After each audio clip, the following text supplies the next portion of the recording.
আসসালামু আলাইকুম ওয়া রাহমাতুল্লাহি ওয়া বারাকাতুহু। আলহামদুলিল্লাহি রাব্বিল আলামিন ওয়াসসালাতু ওয়াসসালামু আলা রাসূলিহিল কারীম ওয়া আলা আলিহি ওয়া আসহাবিহি আজমাইন। আম্মা বা'দু ফাআউযু বিল্লাহি মিনাশ শাইতানির রাজীম। বিসমিল্লাহির রহমানির রহিম।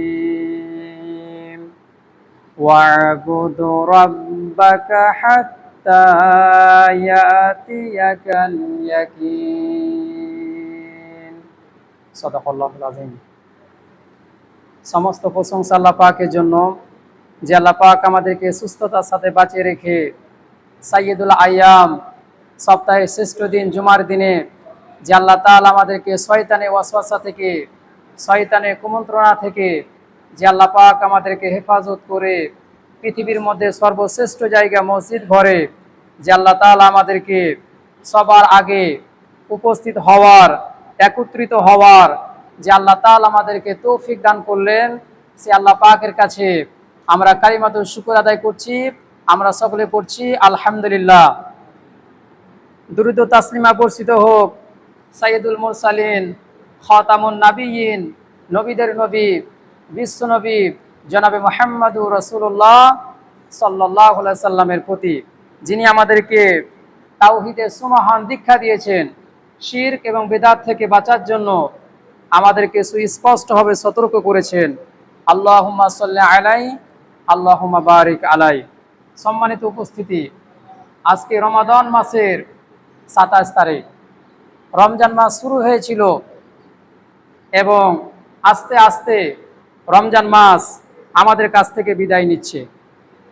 আর মাত্র 2 অথবা 3 দিনের মধ্যেই রমাদান মাস, বছরের শ্রেষ্ঠ মাস রমজান মাস শেষ হয়ে যাবে। আল্লাহ রাব্বুল আলামিন 1 মাস রোজা আমাদের জন্য ফরজ করেছিলেন। আল্লাহ রাব্বুল আলামিন এই যে 1 মাস রোজা আল্লাহ রাব্বুল আলামিন কি কারণে ফরজ করেছেন, কি উদ্দেশ্যে আল্লাহ রাব্বুল আলামিন ফরজ করেছেন? আমরা 1 মাস অনাহারে থাকবো, আমরা না খেয়ে থাকবো। আর আল্লাহ রাব্বুল আলামিন আমরা না খেয়ে থাকার কারণে যে খাবারগুলো বেঁচে যাবে, আল্লাহ রাব্বুল আলামিন সেই খাবারগুলো অন্য জাতির কাছে, অন্য সম্প্রদায়ের কাছে আল্লাহ রাব্বুল আলামিন সেগুলোকে ডিস্ট্রিবিউট করে দিবেন, আল্লাহ পাক পাঠিয়ে দিবেন। এই জন্য আল্লাহ রাব্বুল আলামিন রমজান মাসে রোজা ফরজ করেন নাই। তাহলে প্রশ্ন হচ্ছে, রমজান মাসে রোজা আল্লাহ রাব্বুল আলামিন কি কারণে ফরজ করেছেন? রমজান মাসে রোজা ফরজ করা হয়েছে আমরা যাতে করে এই রমজান মাসের 1 মাস রোজার মাধ্যমে যে শিক্ষাগুলো রয়েছে সেই শিক্ষাগুলোকে কাজে লাগিয়ে বাকি 11টি মাস অথবা পুরো জীবনে আমরা কাজে লাগাতে পারি। সেজন্য আল্লাহ রাব্বুল আলামিন রমজান মাসে রোজা ফরজ করেছেন। তবে দুঃখজনক ব্যাপার হচ্ছে, আমাদের জীবনে কত রমজান আসলো আর কত রমজান চলে গেল, আমাদের জীবনের পরিবর্তন হলো না। কারো বয়স যদি হয় 30 বছর, তাহলে সে তার জীবনে 30টি রমজান মাস পেয়েছে। এটা কম বড় কথা। কারো বয়স যদি হয় 40 বছর, সে তার জীবনে 40টি রমাদান মাস পেয়েছে। কারো বয়স যদি হয় 50 বছর, তাহলে সে তার জীবনে 50টি রমাদান মাস পেয়েছে। এই যে 50টি রমাদান মাস পেলাম, 40টি রমাদান মাস পেলাম, 30টি রমাদান মাস পেলাম, কিন্তু আমাদের জীবনে পরিবর্তন ঘটলো না। কি কারণে ঘটলো না? মূল কথা হচ্ছে, আল্লাহ রাব্বুল আলামিন যে 1 মাস রোজাকে ফরজ করেছেন, এই রোজার মধ্যে আল্লাহ রাব্বুল আলামিন যে শিক্ষাগুলো নিহিত রেখেছেন, এই শিক্ষাগুলো কাজে লাগাতে আমরা পারি নাই, আমরা ব্যর্থ হয়েছি। এ কারণে রমজান মাস আসে আর চলে যায়, আমাদের জীবনে পরিবর্তন ঘটে না। রমজান মাসে যে শিক্ষাগুলো রয়েছে, সেই শিক্ষাগুলোকে যদি আমরা কাজে লাগাতে পারতাম, তাহলে আমাদের জীবনটা সফল হয়ে যেত, আমাদের জীবনের পরিবর্তন হয়ে যেত। কিন্তু রমজান মাস আসে আর চলে যায়, আমাদের জীবনে পরিবর্তন ঘটে না। সম্মানিত মুসল্লিবৃন্দ, কি কারণে আল্লাহ রাব্বুল আলামিন রমজান মাস দিয়েছেন এবং এই রমজান মাসের ভেতরে কি কি শিক্ষা নিহিত রয়েছে, সেই শিক্ষাগুলো নিয়ে আজকে আমরা সংক্ষিপ্ত পরিসরে আলোচনা করব ইনশাআল্লাহ। রমজান মাস চলে যাচ্ছে, রমজান মাস বিদায় নিচ্ছে। রমজান মাস আমাদেরকে 11টি শিক্ষা দিয়ে যাচ্ছে। রমজান মাস আমাদেরকে কয়টি শিক্ষা দিচ্ছে? 11টি শিক্ষা দিচ্ছে। নাম্বার 1, রমজান মাসের 1 নম্বর শিক্ষা হচ্ছে তাকওয়া ভিত্তিক জীবনযাপন করা। আল্লাহকে ভয় করে জীবনযাপন করার শিক্ষা আমাদেরকে রমজান মাস দিয়ে যাচ্ছে। রোজা রাখা অবস্থায় আমরা আল্লাহকে কতটা ভয় করি দেখেন। ইফতারের পূর্ব মুহূর্তে আমাদের সামনে বিভিন্ন রকমের খাবারের আইটেম থাকে, কিন্তু আমরা খাই না। কাকে ভয় করে? আল্লাহকে ভয় করে। আমাদের সামনে বিভিন্ন রকম খাবার থাকে, আপনি যদি ইচ্ছা করেন তাহলে 10 মিনিট আগে 20 মিনিট আগে আপনি খেতে পারবেন। আপনি যদি খেয়ে ফেলেন তাহলে ফেরেশতারা এসে আপনার মাথায় লাঠি বাড়ি মারবে না, বা আল্লাহ রাব্বুল আলামিনের সাথে সাথে আপনাকে পানিশমেন্ট দিবে না। কিন্তু আমরা খাই না, একটা নির্দিষ্ট টাইম পর্যন্ত আমরা অপেক্ষা করি। এই শিক্ষা যদি আমরা অর্জন করতে পারতাম তাহলে আমাদের জীবন বদলে যেত। আপনার সামনে খাবার, আপনার খাবার সুযোগ আছে কিন্তু আপনি খেলেন না। ঠিক তেমনি ভাবে আপনার পাপ করার সুযোগ আছে কিন্তু আপনি পাপ করলেন না। কার ভয়ে? আল্লাহ পাকের ভয়ে। একজন রোজাদার একটি মাস 30টি রোজা এভাবেই পালন করে, এভাবেই আদায় করে।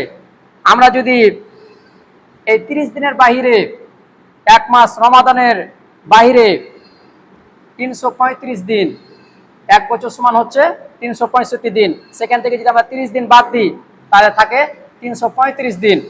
এই 335 দিন যদি আমরা এভাবে কাজে লাগাতে পারতাম, আল্লাহ পাকের ভয় তাকওয়া অনুযায়ী যদি আমরা জীবনটাকে করতে পারতাম তাহলে আমাদের জীবনটা পরিবর্তন হয়ে যেত। রমজান মাস আমাদের কাজে লেগে যেত। কিন্তু আমাদের জীবনে কোনো পরিবর্তন নাই। চাঁদের রাত থেকে, অর্থাৎ ঈদের রাত থেকে যে লাউ সেই কদু, আমাদের জীবনে কোনো পরিবর্তন নাই। রমজান মাসের আগে যেমন আমরা ছিলাম, আমরা সেই অবস্থায় আমরা ফিরে যাই। এই হচ্ছে আমাদের অবস্থা। সম্মানিত উপস্থিতি, রমজান মাসে তাকওয়া অর্জন করে যারা 11টি মাস জীবনযাপন করবে, আল্লাহকে ভয় করে যারা জীবনযাপন করবে, আল্লাহ রাব্বুল আলামিন দুনিয়া এবং আখিরাতে আল্লাহ পাক তাদেরকে সুসংবাদ জানিয়েছেন। আল্লাহ রাব্বুল আলামিন 10 নম্বর সূরা ইউনূসের 63 নম্বর আয়াতে আল্লাহ পাক বলছেন, আল্লাযীনা আমানু ওয়া কানু ইয়াত্তাকুন লাহুমুল বুশরা ফিল হায়াতিদ দুনিয়া ওয়া ফিল আখিরাহ। আল্লাহ পাক বলছেন আল্লাযীনা আমানু ওয়া কানু ইয়াত্তাকুন। আল্লাহ পাক বলছেন যারা 2টা কাজ করবে, আল্লাযীনা আমানু, যারা আল্লাহর প্রতি ঈমান আনবে, ওয়া কানু ইয়াত্তাকুন, আর যারা আল্লাহকে ভয় করে চলবে, আল্লাহকে ভয় করে জীবনযাপন করবে, আল্লাহ পাক বলছেন লাহুমুল বুশরা ফিল হায়াতিদ দুনিয়া ওয়া ফিল আখিরাহ। আল্লাহ পাক বলছেন তাদের জন্য দুনিয়া এবং আখিরাতে আল্লাহ রাব্বুল আলামিন সুসংবাদ রেখেছেন। আবার আল্লাহ রাব্বুল আলামিন 79 নম্বর সূরা নাজিয়াতের 40 নম্বর আয়াত থেকে আল্লাহ পাক বলছেন, ওয়া আম্মা মান খাফা মাকামা রাব্বিহি ওয়া নাহান নাফসা আনিল হাওয়া ফাইনাল জান্নাতা হিয়াল মাওয়া। আল্লাহ পাক বলছেন কিয়ামতের ময়দানে আল্লাহ পাকের সামনে উঠতে হবে এই ভয় যাদের মধ্যে রয়েছে, আর যারা নিজের নফসকে অন্যায় কাজ থেকে, খারাপ কাজ থেকে, ফায়সা কাজ থেকে ফিরিয়ে রাখে, আল্লাহ পাক বলছেন ফাইনাল জান্নাতা হিয়াল মাওয়া। আল্লাহ পাক বলছেন এই সমস্ত ব্যক্তিদের জন্য আল্লাহ রাব্বুল আলামিন, এই সমস্ত ব্যক্তিদের জন্য আল্লাহ রাব্বুল আলামিন জান্নাত রেখেছেন। অর্থাৎ রমজান মাসে যারা তাকওয়া অর্জন করবে, তাকওয়া অনুযায়ী জীবনযাপন করবে, আল্লাহ রাব্বুল আলামিন তাদের জন্য জান্নাত রেখেছেন। তাহলে রমজান মাস চলে যাচ্ছে, রমজান মাস বিদায় নিচ্ছে। রমজান মাস আমাদেরকে 1 নম্বর যে শিক্ষাটা দিচ্ছে সেটা হচ্ছে তাকওয়া ভিত্তিক জীবনযাপন করা। আমরা যাতে আল্লাহকে ভয় করে জীবনযাপন করতে পারি সেই শিক্ষা আমাদেরকে দিয়ে যাচ্ছে। রমজান মাসের 2 নম্বর শিক্ষা হচ্ছে ক্ষুধার্ত মানুষের ক্ষুধার অনুভূতি বোঝার শিক্ষা আমাদেরকে দিয়ে যাচ্ছে। কারণ রমজান মাসে রোজা আল্লাহ পাক ফরজ করেছেন, এর সূরা আল্লাহ পাক গরীবের জন্য ফরজ করেন নাই। আল্লাহ তাআলা 2 নম্বর সূরা বাকারা 183 নম্বর আয়াতে আল্লাহ পাক বলছেন, ইয়া আইয়ুহাল্লাযীনা আমানু কুতিবা আলাইকুমুস সিয়াম।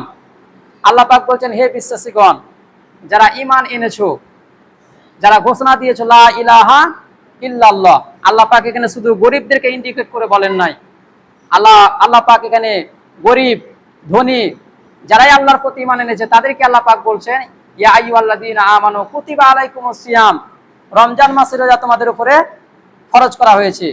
ফামান শাহিদা মিনকুমুশ শাহরা ফালিয়াসুম, আল্লাহ পাক বলছেন তোমাদের মধ্যে যারাই রমজান মাস পাবে তাদেরকে রমজান মাসের রোজা রাখতে হবে। আপনি রমজান মাসে রোজা রাখলেন, আপনি রমজান মাসে রোজা আদায় করলেন, গরিবরাও আদায় করলো, আপনার অ্যাবিলিটি আছে, আপনার সামর্থ্য আছে, আপনি ধনী মানুষ, রমজান মাসে আপনি গরিবের ক্ষুধার যন্ত্রণা আপনি অনুভব করতে পারলেন রমজান মাসে রোজা রাখার কারণে। আপনার সামর্থ্য আছে, আপনার অ্যাবিলিটি আছে, রমজানের বাহিরে আপনি একবার সকালে খান, একবার দুপুরে খান, একবার রাতে খান। আবার অনেকে তো আছে সকালে একবার খায়, 12টার দিকে একবার খায়, লাঞ্চ করে, আবার বিকেলে খায়, আবার ডিনার করে, 5 বা 6 বার খায়। কিন্তু এক গরিব মানুষ, আপনার পাশেই গরিব মানুষ, মিসকিন মানুষ রয়েছে যারা একবেলা ঠিক মতো খেতে পারে না। রমজান মাস চলে যাচ্ছে, রমজান মাস আমাদেরকে শিক্ষা দিচ্ছে আমরা যেন গরিব মানুষের, মিসকিন মানুষের পাশে দাঁড়াই। কিন্তু দুঃখজনক ব্যাপার, আমাদের সমাজে অনেক সামর্থ্যবান মানুষ রয়েছে, রমজান মাস যখন পার হয়ে যায় গরিব মানুষ, মিসকিন মানুষ অনাহারে থাকে, খোঁজ খবর রাখে না। এমন মানুষ আমাদের সমাজে অভাব নাই। ভালো করে শুনুন, কিয়ামতের ময়দানে আল্লাহ রাব্বুল আলামিন অনেক নামাজিকে আল্লাহ পাক আটকে দিবেন, অনেক সম্পদশালীকে আল্লাহ রাব্বুল আলামিন আটকে দিবেন, অনেক হাজীকে আল্লাহ রাব্বুল আলামিন আটকে দিবেন। আল্লাহ পাক কিয়ামতের দিন বলবেন, ইয়া ইবনে আদম, হে আদম সন্তানেরা, পৃথিবীর বুকে আমাকে কেন খাবার দান করনি? সেদিন মানুষ বলবে, রব্বুল আলামিন, আমরা তো জানি, আমরা তো বিশ্বাস করতাম আপনি হচ্ছেন রিজিক দাতা, আপনি তো সকলকে রিজিক দান করেন, আমরা কিভাবে আপনাকে খাবার দিতে পারতাম? আল্লাহ পাক সেদিন জবাবে বলবেন, তোমার বাড়ির পাশে গরিব মানুষ ছিল, মিসকিন মানুষ ছিল, ইতিম মানুষ ছিল, তারা অনাহারে ছিল, তুমি তাদের খোঁজ খবর রাখুনি। তাদের যদি খোঁজ খবর রাখতে, তাদেরকে যদি খাবার দান করতে, তাহলে আমি আল্লাহ রাব্বুল আলামিনকে খাবার দান করা হয়ে যেত। সুতরাং কিয়ামতের ময়দানে আল্লাহ রাব্বুল আলামিন অনেক নামাজিকে, অনেক সম্পদশালীকে আল্লাহ রাব্বুল আলামিন আটকে দিবেন, গরিবদেরকে, মিসকিনদেরকে খাবার না দেওয়ার কারণে, তাদের খোঁজ খবর না রাখার কারণে। আবার আল্লাহ রাব্বুল আলামিন কিয়ামতের ময়দানে সাকার নামক জাহান্নামে যাদেরকে নিক্ষেপ করবে, এর ভেতরে এক শ্রেণী রয়েছে যারা গরিব এবং মিসকিনের খোঁজ খবর রাখবে না। আল্লাহ রাব্বুল আলামিন 74 নম্বর সূরা মুদ্দাসসিরের 40 নম্বর আয়াত থেকে আল্লাহ তাআলা বলছেন, ইয়াতাসাআলুনা আনিল মুজরিমিন মা সালাকাকুম ফি সাকার। কিয়ামতের ময়দানে জাহান্নামীদেরকে জিজ্ঞেস করা হবে, মা সালাকাকুম ফি সাকার, কি কারণে জাহান্নামে এসেছো? তারা জবাবে বলবে, ক্বালু লাম নাকু মিনাল মুসাল্লিন ওয়ালাম নাকু নুতঈমুল মিসকিন। তারা বলবে, আমরা নামাজি ছিলাম না। 1 নাম্বার কারণ দিবে, 1 নাম্বার কারণ বলবে যে আমরা নামাজি ছিলাম না। আর 2 নাম্বার কারণ হচ্ছে ওয়ালাম নাকু নুতঈমুল মিসকিন, আমরা ইতিমদেরকে, মিসকিনদেরকে খাবার দিতাম না, এই কারণেই জাহান্নামে এসেছি। তাহলে চিন্তা করেন, রমজান মাস চলে যাচ্ছে, রমজান মাস আমাদেরকে শিক্ষা দিচ্ছে আমরা যাতে গরিব মিসকিনের পাশে দাঁড়াই, তাদের ক্ষুধার যন্ত্রণা রমজান মাসে অনুভব করে বাকি 11টি মাসে আমরা যেন তাদের পাশে থাকি, সেই শিক্ষা আমাদেরকে দিয়ে যাচ্ছে। আবার রাসূল কারীম সাল্লাল্লাহু আলাইহি সাল্লাম বাইহাকী শরীফের হাদিসে বলেছেন, ইয়াকুলু লাইসাল মুমিনুল্লাযী ইয়াশবাউ ওয়াজারুহু জাইউন জামবি। রাসূল কারীম সাল্লাল্লাহু আলাইহি সাল্লাম বলছেন, ওই ব্যক্তি মুমিন নয় যে পেট পুরে খায় অথচ তার প্রতিবেশী ক্ষুধার্ত অবস্থায় থাকে, ওই ব্যক্তি মুমিন নয়। আপনি নামাজ পড়তে পারেন, আপনি যাকাত দিতে পারেন, আপনি হজ করতে পারেন, কিন্তু রাসূল কারীম সাল্লাল্লাহু আলাইহি সাল্লামের ভাষ্য মতে আপনি পেট পুরে খাবেন, আপনার প্রতিবেশী ক্ষুধার্ত অবস্থায় থাকবে, তাদের খোঁজ খবর নেবেন না, আপনি ঈমানদার বলে, পূর্ণাঙ্গ ঈমানদার বলে আপনি দাবি করতে পারবেন না। এজন্য গরিবদেরকে খাবার দান করতে হবে, তাদের খোঁজ খবর রাখতে হবে। শুধু মসজিদ এবং মাদ্রাসায় দান করলে যে বড় দানশীল হওয়া যায়, বিষয়টি এমন নয়। আমাদের মধ্যে অনেক দানশীল আছে, দানশীল ব্যক্তি আছে যারা মসজিদ এবং মাদ্রাসায় দান করে, অথচ তার পরিবারে তার মা তার বাবা অনাহারে থাকে, চিকিৎসা করাবে টাকা পয়সা নাই, অথচ মাদ্রাসাতে মসজিদে 50,000 টাকা, 1 লাখ টাকা, 10,000 টাকা দান করে। আপনাকে দানের সিচুয়েশন বুঝতে হবে, আপনাকে সিচুয়েশন বুঝতে হবে যে কোন জায়গায় দান করলে এটা ইফেক্টিভ হবে, কার্যকর হবে। রমজান মাস চলে যাচ্ছে, এই শিক্ষা আমাদেরকে দিচ্ছে।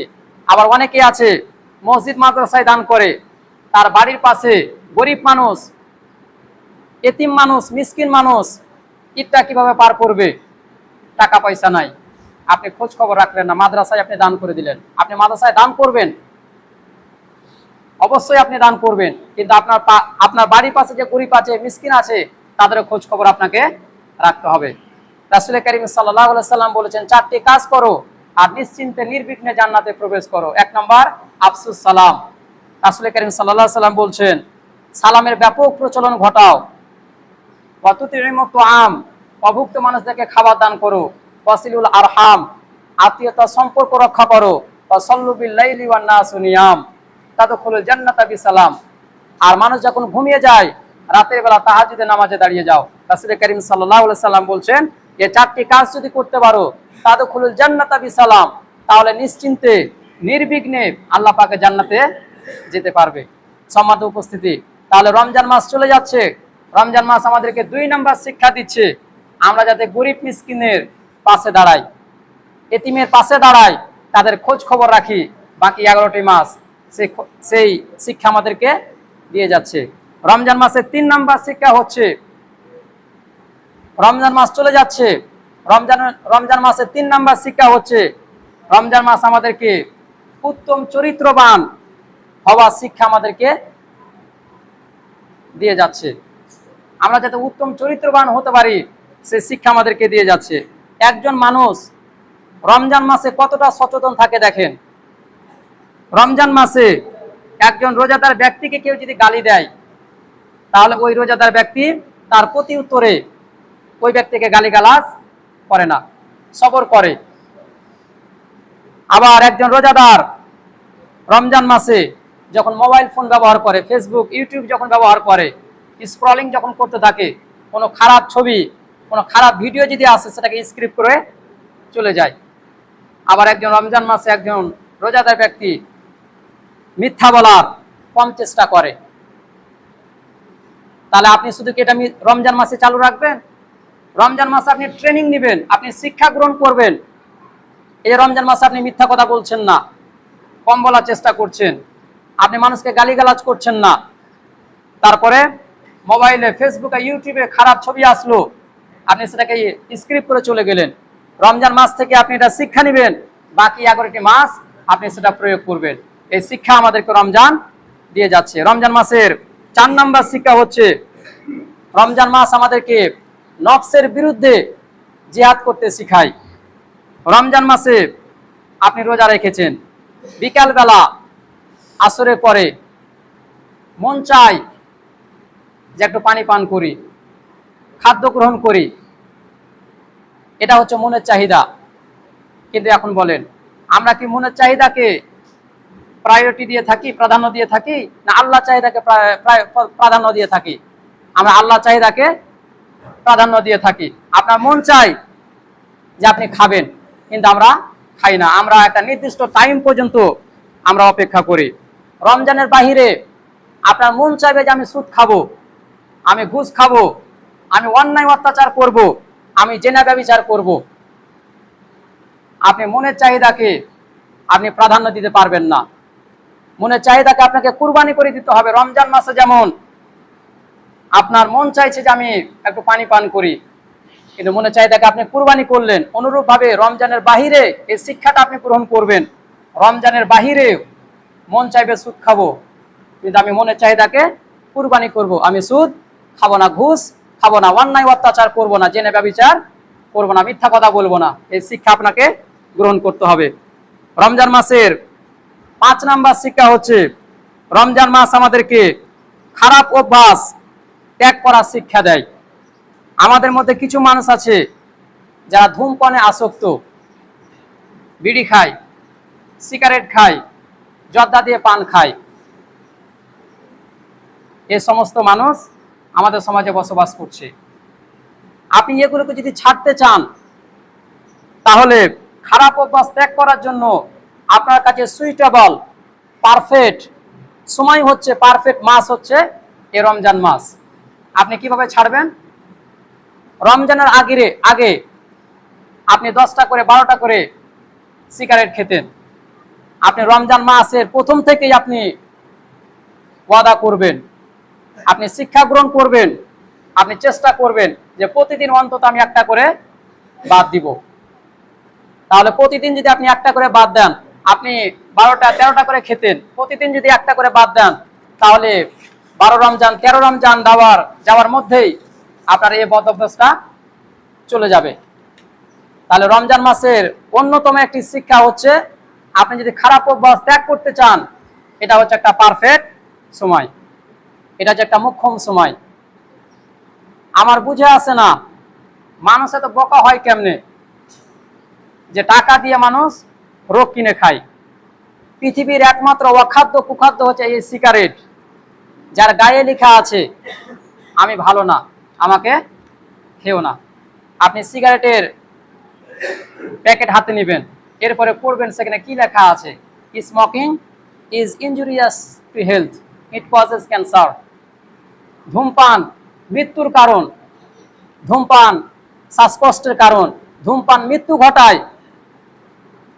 একমাত্র হচ্ছে অখাদ্য কুখাদ্য যে নেশা সিগারেট, যার গায়ে লেখা আছে আমি খারাপ, আমাকে খেও না, এরপরে আমরা সেগুলো খাই। লাহুম কুলুবুল্লা ইয়াফকাহুনা বিহা, আল্লাহ পাক আপনাকে জ্ঞান দিয়েছেন, বিবেক দিয়েছেন, কোনটা ভালো আর কোনটা মন্দ আপনাকে অ্যানালাইসিস করতে হবে, আপনাকে বিবেচনা করতে হবে।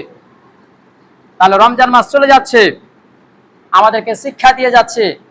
আমরা যদি কাজে লাগাই এই শিক্ষাটাকে, তাহলে আমরা খারাপ অভ্যাস বদ অভ্যাস আমরা ত্যাগ করতে পারবো। আবার আমাদের সমাজে অনেক বেশরম বেলজ্জাশীল মানুষ রয়েছে, যারা ভদ্র সমাজে বসেও এই বিড়ি সিগারেট খায়। আল্লাহ তাদেরকে মাফ করো। রমজান মাসের 6 নম্বর শিক্ষা হচ্ছে, রমজান মাস আমাদেরকে ধৈর্যের শিক্ষা দেয়। আপনার যতই ক্ষুধা লাগুক আর যতই আপনার মন চাই যে আমি পানি পান করবো, আপনাকে সন্ধ্যা পর্যন্ত অপেক্ষা করতে হবে। একটা সবরের, একটা ধৈর্যের এখানে একটা ব্যাপার আছে। সুবে সাদিক থেকে সূর্যাস্ত পর্যন্ত আপনাকে অপেক্ষা করতে হবে। এই শিক্ষাটা আপনি গ্রহণ করবেন। রমজানের বাহিরে বিভিন্ন হার্ড সিচুয়েশনে আপনি যখন পড়ে যাবেন, যদি সবরের প্রয়োজন হয়, ধৈর্য ধরার প্রয়োজন হয়, আপনি সেখানে ধৈর্য ধারণ করবেন, আপনি সবর করবেন। এই শিক্ষা রমজান মাস আমাদেরকে দিয়ে যাচ্ছে। রমজান মাসের 7 নম্বর শিক্ষা, রমজান মাস চলে যাচ্ছে, রমজান মাস আমাদেরকে 7 নম্বর শিক্ষা দিচ্ছে, ইখলাসের সাথে আমল করার আমাদেরকে শিক্ষা দিচ্ছে। ইখলাসের সাথে একমাত্র সন্তুষ্টির জন্য ইবাদত করতে হবে, আল্লাহ পাকের এই শিক্ষাটা আমাদেরকে দিচ্ছে। রমজান মাসে আমরা রোজা রাখি, একমাত্র আল্লাহকে সন্তুষ্ট করার জন্যেই আমরা রোজা রাখি।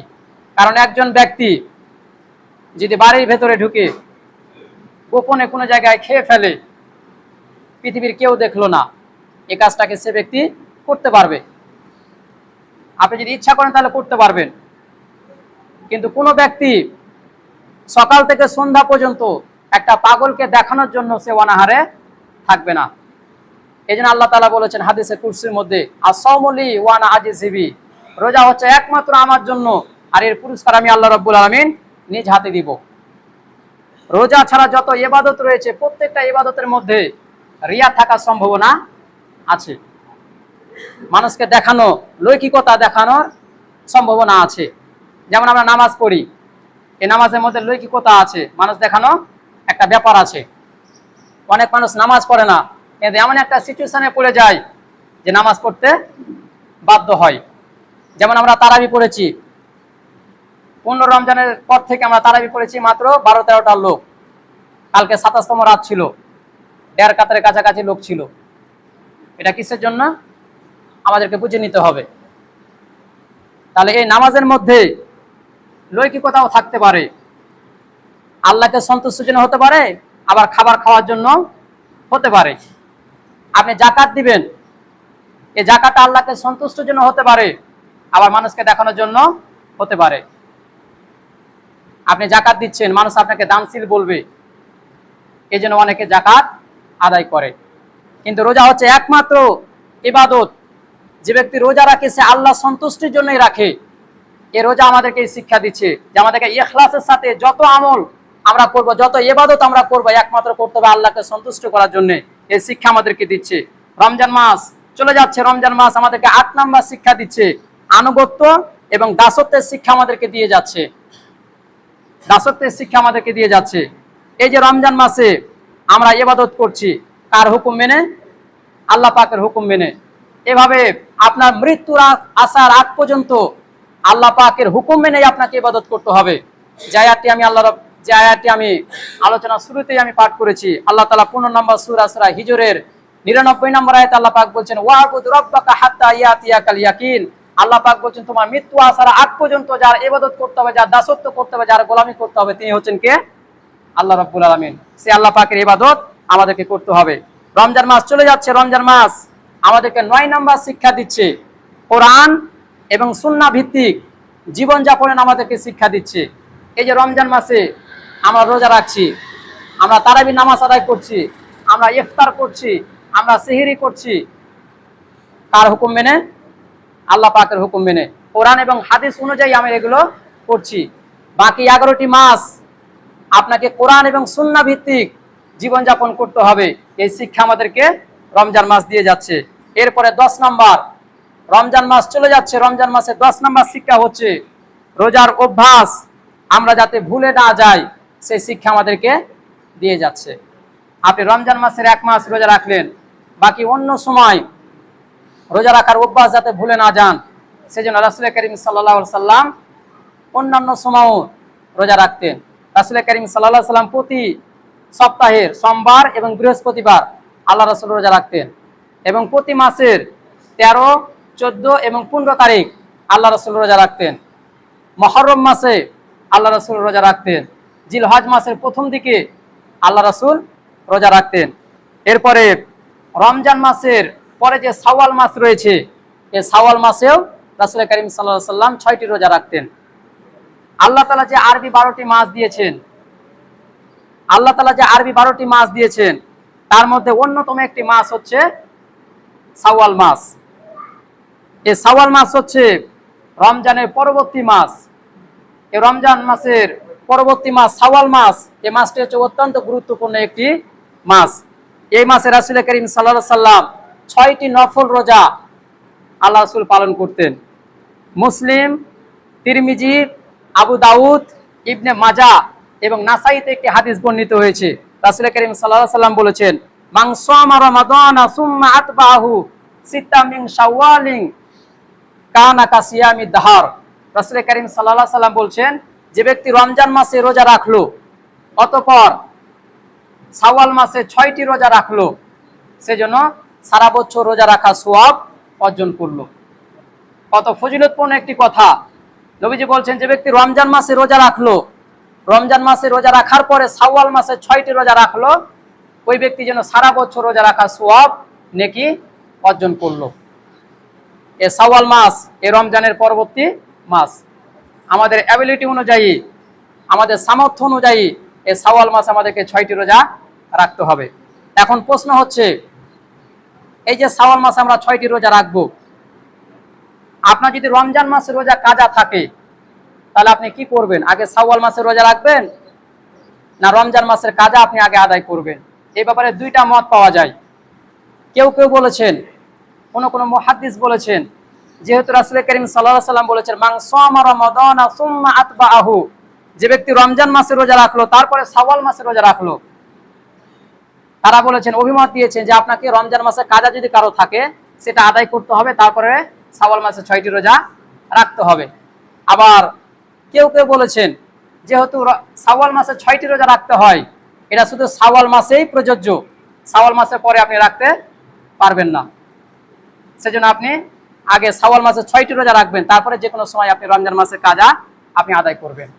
আরেকটি প্রশ্ন হচ্ছে, এই যে শাওয়াল মাসের 6টি রোজা আপনি রাখবেন, আপনি ধারাবাহিকভাবে রাখবেন না গ্যাপ দিয়ে দিয়ে রাখবেন, এই ব্যাপারে দুইটা মত পাওয়া যায়। কেউ কেউ বলেছে সবচাইতে উত্তম পদ্ধতি হচ্ছে আপনি একসাথেই রাখবেন, ধারাবাহিকভাবে আপনি রাখবেন। আবার কেউ কেউ বলেছেন আপনি যদি গ্যাপ দিয়ে রাখেন, আপনি একদিন রাখলেন, 2 দিন গ্যাপ দিলেন, তারপরে আরেকদিন রাখলেন, এভাবে যদি গ্যাপ দিয়ে রাখেন তারপরে কোনো সমস্যা নাই, আপনার ইচ্ছা অনুযায়ী আপনি রাখতে পারবেন।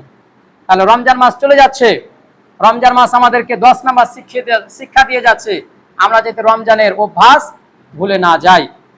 রমজান মাসের 11 নম্বর শিক্ষা, সর্বশেষ 11 নম্বর শিক্ষা হচ্ছে রমজান মাস চলে যাচ্ছে, রমজান মাস আমাদেরকে ভ্রাতৃত্ববোধের আমাদেরকে শিক্ষা দিয়ে যাচ্ছে।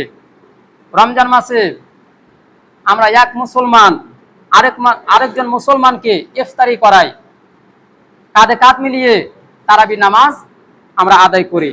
এর মাধ্যমে আমাদের মধ্যে একটা ভালোবাসা, একটা ভ্রাতৃত্ববোধের সৃষ্টি হয়।